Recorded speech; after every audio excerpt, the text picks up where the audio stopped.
Aujourd'hui, on va parler d'une nouvelle série Apple TV qui est arrivée cette année. On va parler de Murderbot.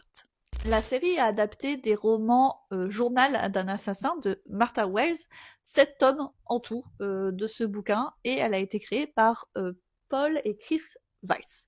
Donc si ça fonctionne bien, il y a quand même beaucoup de livres à adapter en série. Le pitch, un cyborg mi-machine, mi-organique qui se fait appeler Murderbot, cache le fait qu'il pense librement tout en accomplissant des missions dangereuses.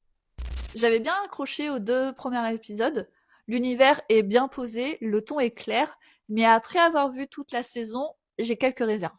Commençons par les points négatifs, comme ça on finit sur une bonne note. Les épisodes durent à peine 20 minutes.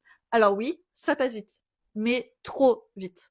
On n'a pas le temps, en gros, de développer certaines intrigues, certaines relations entre les personnages, et c'est dommage.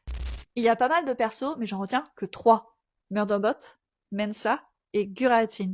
Les autres persos, ils sont complètement oubliables. Il y a d'ailleurs une intrigue secondaire à un moment qui sert strictement à rien. Le ton cynique de Murderbot fonctionne très bien, mais dès qu'on sort de son point de vue, la série perd un peu en qualité, surtout dans les dialogues secondaires. J'aurais préféré une intrigue plus recentrée sur Murderbot et son conflit intérieur, avec moins de personnages secondaires qui sont un peu inutiles. Les points positifs maintenant. Alexander Skarsgård. Voilà. Il est parfait dans ce rôle de robot froid, cynique, mais tellement attachant.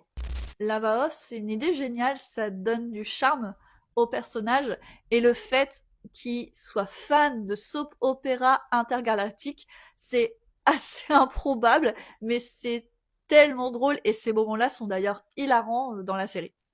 Et puis une série de SF avec de l'humour et du cynisme, c'est assez rare pour être souligné. Généralement, c'est souvent dans des univers très sérieux. Là, ça apporte une touche de fraîcheur. Alors, est-ce qu'il faut regarder Murderbot? Perso, moi, je dis oui. C'est 10 épisodes de 30 minutes, ça se bouffe en une soirée. Visuellement, c'est très beau, l'univers a du potentiel, et rien que pour la performance d'Alexandre Skarsgård, il faut la regarder. Dites-moi en commentaire si vous comptez la regarder, si vous l'avez déjà vue, ce que vous en avez pensé. Et si vous avez aimé ce reel, merci de la partager, de liker la vidéo, ça m'aiderait énormément. Et je vous dis à une prochaine.